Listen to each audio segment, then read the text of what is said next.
Hey, what's up guys? Today, I'll show you a zombie heist film, Army of the Dead. Spoiler ahead, watch out and take care.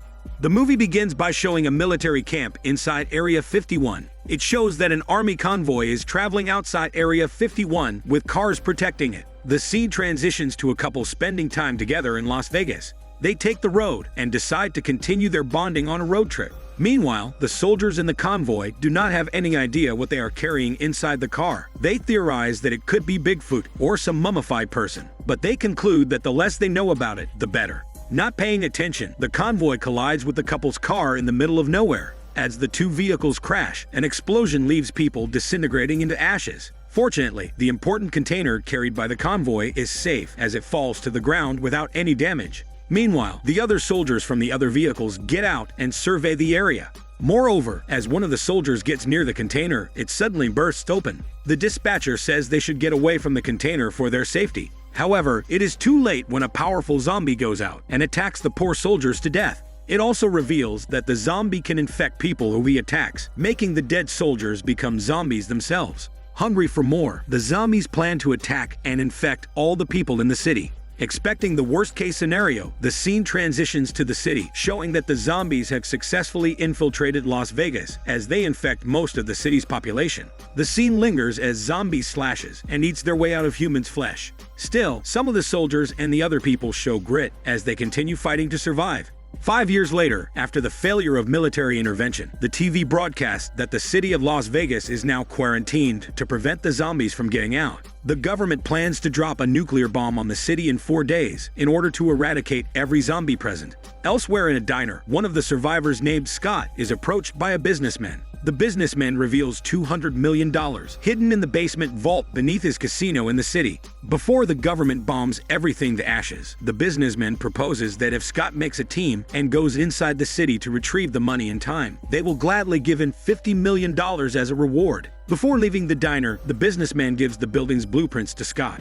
In the next scene, Kate and her friend prepare themselves to leave the camp. However, her friend plans to take a risk and go to the city to scavenge money and join the team of the famous smuggler in the city. Meanwhile, Scott wakes up from the nightmare of his darkest memory. After thinking about the offer deeply, Scott contacts the businessman and accepts the offer of getting the money in time. In the next scene, Scott goes to his former lover and tells her about the job. Scott plans to recruit her on the team for the job as they have experience battling zombies together already. Although hesitant initially, she accepts the job as she also needs the reward money. Looking for more teammates, the duo goes to recruit their old friend, Vandero. Practically speaking, Vandero does not think that it is a good idea to go back to the city, but he still accepts it. To recruit more, the duo goes to recruit another old friend, the pilot girl. The pilot girl accepts the job without asking questions.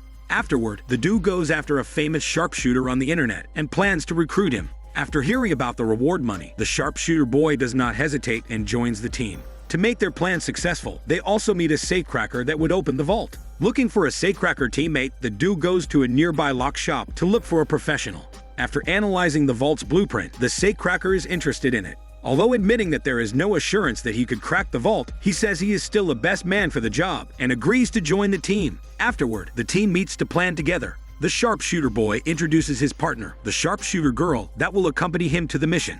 At the same time, the businessman meets them enthusiastically and orients them about the building. Scott pinpoints the weakness of zombies to the team. He reiterates that they have to aim for the brain to kill them. They visualize their mission of completing the job successfully as they plan together. Lastly, the businessman's fishy henchman joins the team to help navigate the building. In the survivors' camp, Scott approaches Kate to talk to her. It reveals that Kate is Scott's daughter, and Scott wants to make up with her by giving her a share of the reward money if she agrees to help the team. Scott then orients his daughter about their plan to return to the city. On the other hand, Kate's friend joins the smuggler to look for money inside the city. In the next scene, Kate takes her bus and drives the team inside the survivors' camp. Afterward, Kate introduces the team to the smuggler familiar with the city. On the other hand, Kate learns that her friend is now gone and joins the smugglers. Angry, Kate goes back outside and punches the smuggler, blaming her for her friend's disappearance. The smuggler apologizes because she does not know that her friend has children. Desperate, Kate then insists on joining the team just so she can find her friend inside the city. Although Scott does not like the idea of his daughter being on the team, he has no choice but to let her in for her security. Moreover, the smuggler suggests that they need to recruit one more person. Suddenly, the arrogant guard comes to the scene, and the smuggler offers him the job. Without question, he agrees to join when he learns about the reward money. Finally, the team leaves the quarantine zone and officially starts its mission.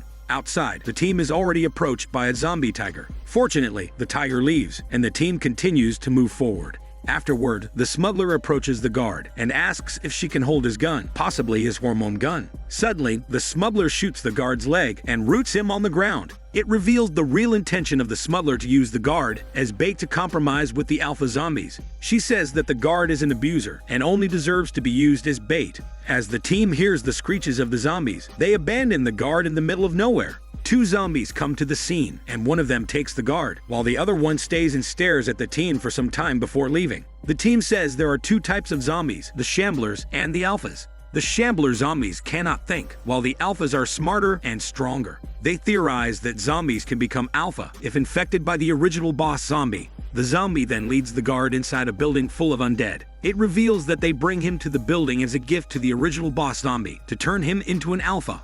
As the zombie bites the guard, all the other inferior zombies feast on his body, including his smelly part. Meanwhile, the team sneaks into a room full of hibernating zombies. They move carefully to prevent them from waking, and Scott leaves light sticks for them to see his pathways. The sharpshooter girl does not trust the henchman. The henchman picks up one of the light sticks and tosses it the other way to intentionally misdirect the sharpshooter girl. Because of it, the sharpshooter girl is stuck with hundreds of hormone-rich zombies hibernating in every direction. Afterward, she eventually wakes all of them. To protect her virginity, she uses her skills and shoots and slashes away to safety. However, when she is near the other side, the henchman locks the door, making her unable to go inside the safe area. Even though fighting with determination, the sharpshooter boy watches his partner being eaten alive by the zombies, regretting not letting go of his hormones with her. Moving forward, they now see the casino building. Once entering, they see zombies everywhere inside the building. The team immediately shoots the zombies they see along the way. Kay is now starting to doubt if her friend is still alive. While surveying the area, the safecracker finds another set of blueprints just lying on the ground. This reveals that there have been previous attempts on the same mission and they failed. Scott asks the henchman if he knows anything about it.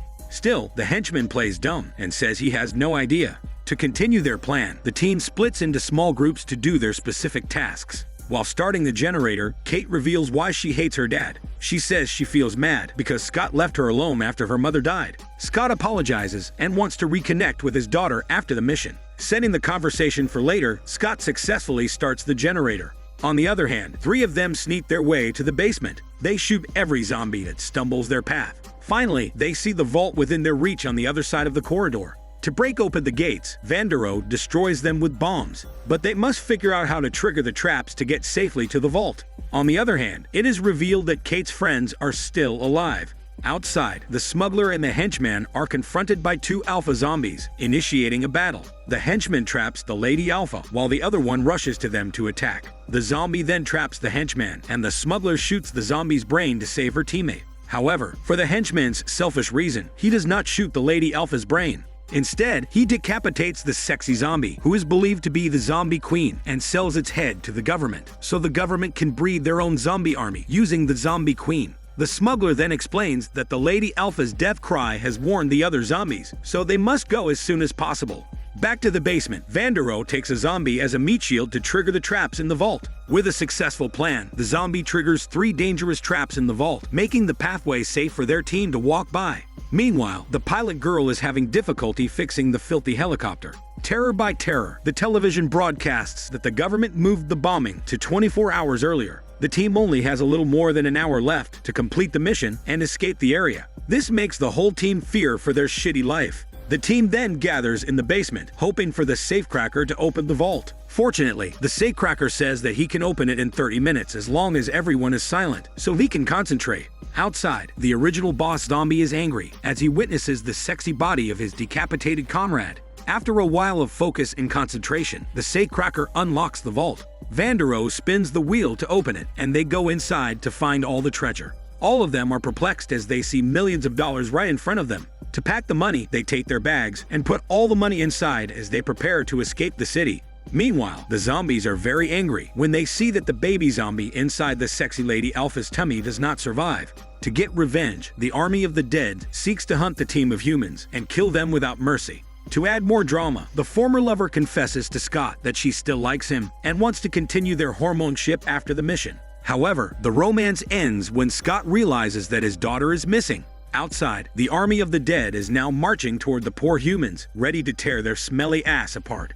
Moreover, it is also revealed that Kate goes outside to try to save her friends. Fortunately, the army of zombies does not notice her. Carefully, she sneaks into the zombies' hideout, hoping to find her friends inside. As the zombies rally to the casino, Scott plans to go outside to save his daughter. Scott's lover then offers to help. However, when they open the elevator, a zombie twists her head, killing her. Enraged, Scott uses all his might to fight and kill all the zombies to avenge his lover. Scott is depressed as he stares at the dead but still charming body of his lover. The team moves forward to continue its mission. Unfortunately, all the elevators are now destroyed by the army of the dead. Moreover, the henchman betrays everyone when he admits that the businessman does not really care about the money, but only the zombie queen's head he possesses now. He then blocks everyone's pathways and plans to kill the pilot girl and leave the city alone. In the next scene, the original boss zombie confronts the team. It reveals that the boss zombie is immune to all types of bullets, making the shooting spree of the team ineffective. With courage, Van der Rohe challenges the boss zombie in a melee fight. The boss zombie overpowers the poor man as he easily dominates the fight. Fortunately, Van der Rohe is saved when the safecracker hits the back of the boss zombie. He then puts Van der Rohe inside the vault for his safety. However, it is at his expense when the boss zombie finishes him off. Van der Rohe screams at the top of his lungs as he sees his comrade die for his sake. Deservingly, the henchman realizes that the smuggler stole the zombie head from him. He is attacked by the zombie tiger from behind, injuring him severely and eating his head off afterward. The remaining trio then goes to the casino's first floor, trying to run their way to safety. With all their might, they shoot every zombie that stumbles their path. However, sacrifice is inevitable when a zombie infects the sharpshooter boy. Moreover, he self-destructs to buy his other teammates more time. In the zombie hideout, Kate is being hunted by the guard zombie. The helicopter keeps malfunctioning on the rooftop, and the pilot girl says to buy her some time to fix it. Terror by terror, the boss zombie confronts the trio at the top. To distract the boss zombie, the smuggler brings out the zombie queen's head and shows it to the boss zombie. She threatens to shoot the sexy head if the boss zombie takes another step near them. The smuggler orders Scott and the pilot girl to leave her behind. At the same time, the boss zombie impales the smuggler, stunning her. As a reaction, she drops the zombie queen's head on the roof, ending her zombie life. Scott and the pilot girl go to the hideout, hoping to save Scott's daughter and her friends. Kate successfully finds her friends, and she also kills the guard zombie at the same time. Inside the hideout, Scott rushes to his daughter to save her from the boss zombie. To buy time, Scott shoots a grenade thrower to knock down the boss zombie. At the same time, Scott, Kate, and her friend rush to the rooftop to go to the helicopter. However, the boss zombie recovers and hunts them on their helicopter. He jumps into the helicopter, causing the vehicle to move unbalanced. While Scott and the boss zombie fight, Scott misfires and shoots the pilot girl instead. Eventually, the boss zombie overpowers Scott and infects him. With the time running out, the nuclear bomb hits the city. As the flash distracts the boss zombie, Scott takes his gun and shoots the boss zombie's brain, killing him. The pilot girl and Kate's friend are killed when the chopper crashes due to the nuclear blast. Kate makes it out alive and meets her father, Scott, who gives her the money to create a new life before becoming a zombie. Leaving with no choice, Kate kills her father and sobs in front of the approaching rescue team. After escaping the vault with the remaining cash and surviving the explosion, Van der Rohe rents a jet to take him to Mexico City. However, the terror does not end when he realizes that he has been bitten and infected by a zombie. This is Daniel CC Movie Channel. Stay safe and enjoy your day.